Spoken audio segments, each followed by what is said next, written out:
है आपका आज के हमारे नए क्लास में। आज के क्लास में बीएससी फर्स्ट सेमेस्टर वाले बच्चों के लिए फिजिक्स में हम टॉपिक लेकर आए हैं जियो स्टेशनरी सैटेलाइट। अगर देखा जाए तो ये पेपर के पर्पस से भी काफ़ी इंपॉर्टेंट है, साथ ही आपके सिलेबस में भी दे रखा है और इसमें इसके बारे में आपको पता भी होना चाहिए, नॉलेज होनी चाहिए आपको कि जियो स्टेशनरी सैटेलाइट होता क्या है। तो आज की क्लास में इसी पर डिटेल टॉपिक है, इसी को डिटेल करेंगे कि सबसे पहले हम जानेंगे कि ये होता क्या है, कंडीशंस आपको बताएंगे, इसकी हाइट कितनी होती है, मतलब अगर कोई सैटेलाइट ये है जियो स्टेशनरी सैटेलाइट तो वो अर्थ की सरफेस से कितना ज़्यादा ऊपर है, ये भी हम बात करेंगे इस क्लास में। और साथ ही आपको ये भी बताएंगे कि इसके यूजर्स क्या हैं। तो चलिए क्लास को स्टार्ट करते हैं। सबसे पहले हम बात करेंगे कि जियो स्टेशनरी सैटेलाइट होता क्या है। इसके देखिए आप नाम से भी थोड़ा अंदाजा लगा सकते हैं। देखिए जियो का मतलब क्या होता है, जियो का भाई मतलब होता है पृथ्वी। पृथ्वी आप कह सकते हैं या भू भी कह सकते हैं, ठीक है। अब आपने एक सब्जेक्ट पढ़ा होगा जियोग्राफी, ठीक है। तो जियोग्राफी जो है वो वर्ड कहाँ से, मतलब आप जियोग्राफी में किसके बारे में पढ़ते हैं, किसकी स्टडी करते हैं। नॉर्मली आपको पता ही होगा, छोटे 8th क्लास तक तो आपने पढ़ा ही होगा। तो जियोग्राफी में आपने अर्थ के बारे में स्टडी करी होगी। अर्थ का मतलब है पृथ्वी के बारे में आपने पढ़ा होगा। तो यहाँ पर जो जियो वर्ड है इसका मतलब ही अर्थ होता है, यानी कि आप जब भी अर्थ के बारे में स्टडी करेंगे तो यहाँ पर इसीलिए सब्जेक्ट का नाम जियोग्राफी रख दिया गया। यानी कि ऐसा सब्जेक्ट होगा जिसमें हम अर्थ के बारे में पढ़ेंगे, तो इसीलिए सब्जेक्ट का नाम जियोग्राफी रख दिया गया। समझ में आपके आ गया कि जियो का मतलब क्या होता है, पृथ्वी होता है, ठीक है। अब बात करेंगे स्टेशनरी की। स्टेशनरी का मतलब होता है रुकी हुई, स्थिर। कोई चीज ऐसी होगी जो स्थिर होगी। यहाँ पर चीज का मतलब क्या है, सैटेलाइट की बात करी जा रही है। सैटेलाइट को हिंदी में बोलते हैं उपग्रह, ठीक है। क्या बोलते हैं, उपग्रह बोलते हैं। यानी कि इस पूरी हेडिंग को अगर हम आप हिंदी में बोलेंगे तो क्या बोलेंगे, भू स्थिर उपग्रह। ये टॉपिक फिलहाल तो आपने 11th क्लास में भी पढ़ा होगा, नहीं पढ़ा है तो भी कोई दिक्कत की बात नहीं है, पूरा डिटेल कर देंगे। समझ में आ गया। यानी कि ये कोई ऐसा सैटेलाइट होगा जो भू पर जो स्थिर लगेगा कि वो स्थिर है, ठीक है। अभी हम आपको समझाएंगे भी किस तरीके से। जैसे कि अगर आपको पता होगा जो हमारी अर्थ है वो हमेशा घूमती रहती है अपनी एक्सिस पर, और साथ में सन के अराउंड भी चक्कर लगाती रहती है। लेकिन आप जैसे कि आप अपने अगर घर में बैठे हैं या कहीं पर भी हैं, आपको नहीं लग रहा है कि कोई आप घूम रहे हैं, लेकिन क्या होता है, अर्थ तो घूम रही है। ऐसे ही क्या होता है, अगर इससे थोड़ी ऊंचाई पर एक सैटेलाइट होता है जो इस अर्थ के ही बिल्कुल पैरेलल, आप ऐसे कह सकते हैं, इसी की वेलोसिटी से इसी के टाइम पीरियड से चक्कर लगाता रहता है। तो ऐसा सैटेलाइट को हम क्या कहते हैं, जियो स्टेशनरी सैटेलाइट कहते हैं। अगर अर्थ की सरफेस से देखा जाए तो ये जो ये वाला हमारा सैटेलाइट है ये लगेगा कैसा है, स्टेशनरी है, बट स्टेशनरी होता नहीं है। क्यों, क्योंकि जैसे कि अभी हमने आपको एग्जांपल बता ही दिया। यानी कि जब भी आपसे कोई पूछे कि जियो स्टेशनरी सैटेलाइट क्या होता है तो आप एक लाइन में आंसर दे सकते हैं कि ऐसी सैटेलाइट्स होते हैं जो अर्थ की वेलोसिटी और टाइम पीरियड से चक्कर लगाते हैं, वही जियो स्टेशनरी सैटेलाइट्स होते हैं। एक बार हम आपको बता देते हैं, जैसे कि ये हम बना लेते हैं, ये अर्थ है, ठीक है। इसकी इतनी ऊंचाई पर कोई सैटेलाइट है, ठीक है। अभी हमें इस सैटेलाइट का नाम नहीं पता है, ये मान लेते हैं कोई सैटेलाइट है और ये ऐसे करके चक्कर लगा रहा है, इसके अराउंड, अर्थ के अराउंड चक्कर लगा रहा है। यानी कि जब अर्थ जो है, आपको पता होगा अर्थ जो है वेस्ट टू ईस्ट चक्कर लगाती है, नहीं पता है तो जान लीजिए। जो अर्थ जब चक्कर लगाती है तो किस डायरेक्शन में लगाती है, वेस्ट टू ईस्ट। तो ये क्या है, चक्कर इसने इतना लगाया, यानी कि सैटेलाइट भी इतना ही आएगा। फिर अर्थ इतनी घूमी, फिर ये इतनी घूमी। कहने का मतलब है जैसे जैसे अर्थ घूमेगी उसी के साथ साथ भी ये वाला सैटेलाइट चक्कर लगाएगा। यानी कि जितनी वेलोसिटी से ये अर्थ चक्कर लगाएगी उसी वेलोसिटी से ये सैटेलाइट भी चक्कर लगाएगा। इसीलिए इस सैटेलाइट को हम क्या कहते हैं, जियो स्टेशनरी सैटेलाइट कहते हैं। अब आपको पता होना चाहिए भाई, जब अर्थ जो है किसी वेलोसिटी से चक्कर लगाएगा तो वो वेलोसिटी क्या होती है, वेलोसिटी का मतलब है वेग। तो वेग आपको पता होगा, 11th क्लास में निकलवाया भी गया होगा डेरिवेशन में। क्या होता है वेग हमारा, अंडर रूट में GME अपॉन में RE। क्या होता है, GME अपॉन में RE। ME क्या है यहाँ पर, ME का मतलब होता है अर्थ, ठीक है। सफिक्स में E का मतलब लिख दिया है, E का मतलब है अर्थ, छोटा सा बनाना होगा। M है यहाँ पर पृथ्वी का मास, ठीक है। E लगा है यानी अर्थ की बात करी जा रही है, और R यानी कि रेडियस, यानी कि अर्थ की रेडियस है या RE, और ये अर्थ का मास है। और G क्या है यहाँ पर, ग्रेविटेशनल फोर्स है या ग्रेविटेशनल कॉन्स्टेंट यहाँ पर है। तो वेलोसिटी जो होती है वो अर्थ की इतनी होती है। अब यहाँ पर वैल्यू भी फिक्स होती है, जैसे कि अगर हम बात करें कि अर्थ की रेडियस रेडियस कितनी होती है, तो भाई अर्थ की जो रेडियस होती है वो 6400 किलोमीटर होती है। अगर आप इसको कन्वर्ट करेंगे मीटर में तो आ जाएगा 6.4 इंटू 10⁶ मीटर। तो ये भाई वैल्यूज आपको याद भी रहनी चाहिए कि आरी यानी कि अर्थ की रेडियस कितनी होती है, तो डायरेक्ट आपको पता होना चाहिए 6.4 इंटू 10⁶ मीटर। तो इस क्लास में इतना तो स्टार्टिंग में आपको हमने बता दिया कि जियो स्टेशनरी सैटेलाइट आखिरकार होता क्या है। ऐसी सैटेलाइट होंगी जो अर्थ के साथ साथ उसकी वेलोसिटी और टाइम पीरियड के साथ चक्कर लगाएंगी। अब वेलोसिटी तो हमने आपको बता दिया, टाइम पीरियड क्या होता है तो अभी हम डेरिवेशन सॉल्व करेंगे तो वहां पर आपको बता देंगे।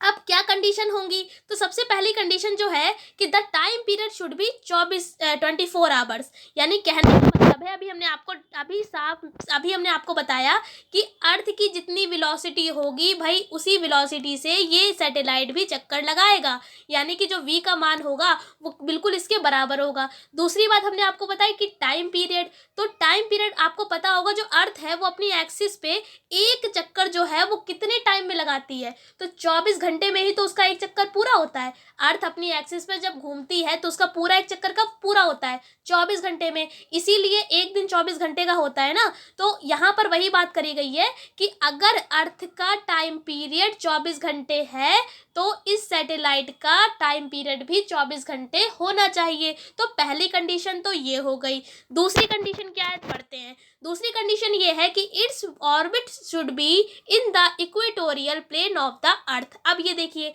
ये अर्थ है, अब इस अर्थ की आपको पता होगा इक्वेटर लाइन होती है, ठीक है। इक्वेटर क्या होती है, जो बिल्कुल बीचों बीच से जाती है, ठीक है, जिसे हिंदी में भूमध्य रेखा भी कहते हैं या विषुवत रेखा भी कहते हैं। तो इक्वेटर जो होती है बिल्कुल बीचों बीच से जाती है। अब जो यहाँ पर जो सैटेलाइट है वो किस तरीके से चक्कर लगाएगा, इस तरीके से, ये देखिए इस तरीके से कुछ चक्कर लगाएगा। ये मतलब कहने का मतलब है जो इक्वेटर लाइन है या इक्वेटर ऑर्बिट है इसी के अराउंड ही क्या करेगा ये सैटेलाइट चक्कर लगाएगा, ठीक है। ऐसा नहीं है कभी ऐसे लगा रहा है या ऐसे चक्कर लगा रहा है, ऐसा नहीं होगा। इक्वेटर जो लाइन होगी या इक्वेटोरियल जो प्लेन होता है ये वाला अर्थ के, तो इस तरीके से वो चक्कर लगाएगा। कौन, ये जो हमारा जियो स्टेशनरी सैटेलाइट। तो दूसरी कंडीशन ये होगी। तीसरी कंडीशन क्या है कि its direction of motion should be the same as that of the earth about its polar axis. ये हमने आपको बता दिया पहले ही कि अर्थ जो होती है वो वेस्ट टू ईस्ट चक्कर लगाती है इस डायरेक्शन में। तो यानी कि जब अर्थ वेस्ट टू ईस्ट डायरेक्शन में मोशन कर रही है तो हमारा जो ये वाला सैटेलाइट है जियो स्टेशनरी, तो ये भी क्या होगा वेस्ट टू ईस्ट ही डायरेक्शन में क्या करेगा, मोशन करेगा, चक्कर लगाएगा, ठीक है। तो ये तीन कंडीशंस हमने आपको बता दी। अब हम जानेंगे कि अगर कोई सैटेलाइट है अर्थ की कितनी ऊंचाई पर स्थित है, मतलब हाइट क्या होती है उसकी। तो यहाँ पर हमने एक फिगर भी बना रखा है, ये जो छोटी सी बना रखी है ये भाई अर्थ है। इस अर्थ की रेडियस हमने मान ली है आर, ठीक है। सबसे पहले हमने क्या किया है, ये जो बीच जो ब्लू पेन से आपको दिख रहा है ये अर्थ है, अर्थ की रेडियस को हमने मान लिया है आर, और अर्थ की है तो छोटा सा ही लगा दिया। अब हमने मान लिया कि एच हाइट पर कोई सैटेलाइट है, ये देखिए सैटेलाइट बना भी दिया और लिख भी दिया कि जियो स्टेशनरी सैटेलाइट है, ठीक है। अर्थ की सरफेस से, सरफेस क्या होती है जो ऊपर वाली लेयर होती है, तो इसकी सरफेस से एच हाइट पर कोई सैटेलाइट है जिसका नाम हमने जियो स्टेशनरी सैटेलाइट दे रखा है।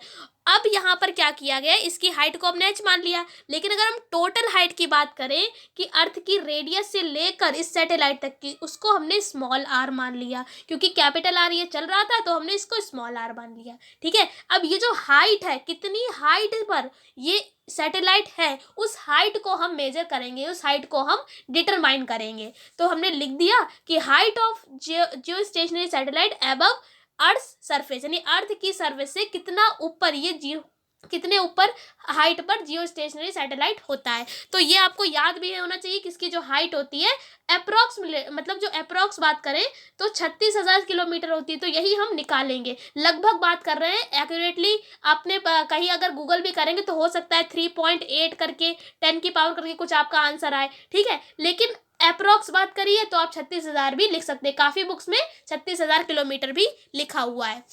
तो इसको निकालने के लिए सबसे पहले क्या करेंगे, हमने कुछ चीज़ें लिखकर दिखा दी कि हम जानते हैं कि अर्थ की रेडियस यानी कि आर ई की वैल्यू होती है 6400 किलोमीटर। अगर आप इसको एमकेएस में चेंज करेंगे तो 6.4 इंटू 10 की पावर 6 मीटर आ जाएगा। एक्सेलरेशन ड्यू टू ग्रेविटी क्या होती है, तो इसको स्मॉल जी से लिखते हैं, जिसे हिंदी में गुरुत्वीय त्वरण बोलते हैं। इसकी वैल्यू क्या होती है, 9.8 मीटर पर सेकेंड स्क्वायर।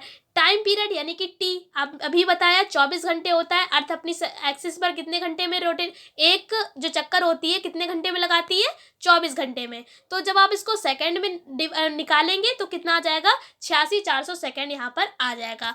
अब जो अर्थ का टाइम पीरियड होता है उसका फॉर्मूला ये होता है, आपको ये भी याद होना चाहिए कि अर्थ का जो टाइम पीरियड होता है वो क्या होता है, T is equals to 2 pi under root में RE प्लस H का होल क्यूब और अपॉन GRE स्क्वायर, ये होता है। अब यहाँ से आप H की वैल्यू निकाल लेंगे, कैसे, क्योंकि यहाँ पर सारी वैल्यूज तो अब आपको पता ही है, R की बता दी, G की बता दी, पाई की क्या होती है 3.14 होती है, या तो चाहे तो आप 22/7 भी रख सकते हैं। अब यहाँ पर क्या किया, RE प्लस H क्या है, यहाँ पर देखिए RE ये है, H ये है। जब आप पूरी दोनों दूरियों को जब जोड़ देते हैं तो ये किसके बराबर है, स्मॉल r के बराबर है, क्योंकि पूरी टोटल दूरी हमने क्या मान रखी है, स्मॉल r। तो आप ये भी लिख सकते हैं कि जहाँ पर RE प्लस H जो है वो क्या स्मॉल r के बराबर है। अब क्या किया है, जो ये वाली हमारी इक्वेशन थी इसी में हमने सारी वैल्यूज रख दी, T की रख दी 2 था, पाई की वैल्यू रख दी, R की रख दी, H हमको निकालना ही है तो ऐसे ही रहेगा, G की वैल्यू 9.8 और R की का स्क्वायर था तो स्क्वायर लगा दिया, सारी वैल्यूज को पुट कर दिया। इसको सॉल्व करने की आपको बिल्कुल भी ज़रूरत नहीं है, आपको डायरेक्ट पता होना चाहिए कि H यानी हाइट आपकी कितनी निकल के आएगी, 36,000 किलोमीटर। यहाँ पर देखिए लिख भी दिया है अप्रॉक्स, अप्रॉक्स का मतलब है लगभग। अगर आप गूगल करते काफ़ी जगह पे फिलहाल तो 3.8 इंटू 10⁻7 मीटर भी लिख कर आता है, ठीक है, तो वो भी अप्रॉक्स ही है। तो आप चाहें तो जो भी आपकी इच्छा है वो आप लिख सकते हैं, लगभग ही आप लिखकर भी दिखाएंगे।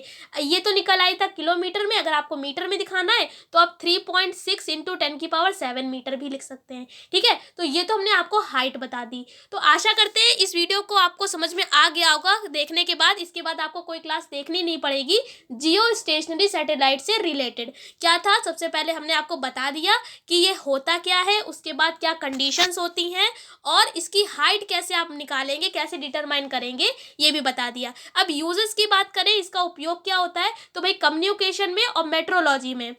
कम्युनिकेशन का मतलब तो आप समझते ही होंगे, कम्युनिकेशन का मतलब होता है संचार। जैसे कि बात करें आपके घरों में डिश से टीवी चलती है, टेलीविजन चलता है डिश से, तो वो जो डिश है, जो सिग्नल्स उसे मिलते हैं वो कहाँ से मिलते हैं, भाई जो ये जियो स्टेशनरी सैटेलाइट है इसी के द्वारा सिग्नल्स मिलते हैं, ये भी याद रखिएगा। या आप जो मोबाइल से बात करते हैं या जो एरोप्लेन में ये सब जो सारी टेक्नोलॉजी चल रही है, इनको सिग्नल्स कौन प्रोवाइड करता है, तो जो सारे सिग्नल्स हैं वो सारा काम जो है वो यही सैटेलाइट कर रहा है, जियो स्टेशनरी सैटेलाइट। उसके बाद मेट्रोलॉजी, मेट्रोलॉजी में हम क्या करते हैं, स्टडी मतलब साइंटिफिक स्टडी करते हैं, किसकी, मापने की, मेजरमेंट की। तो आप कह सकते हैं मेट्रोलॉजी के बारे में साइंटिफिक स्टडी ऑफ कह सकते हैं यहाँ पर आप मेजरमेंट, क्या कहेंगे, साइंटिफिक स्टडी ऑफ मेजरमेंट, ठीक है। तो आशा करते हैं पूरे क्लास में हमने पूरी कोशिश करी है आपको पूरा ये टॉपिक समझाने की, लेकिन फिर भी आपको कोई डाउट है या इससे रिलेटेड तो आप हमसे कमेंट सेक्शन में पूछ सकते हैं।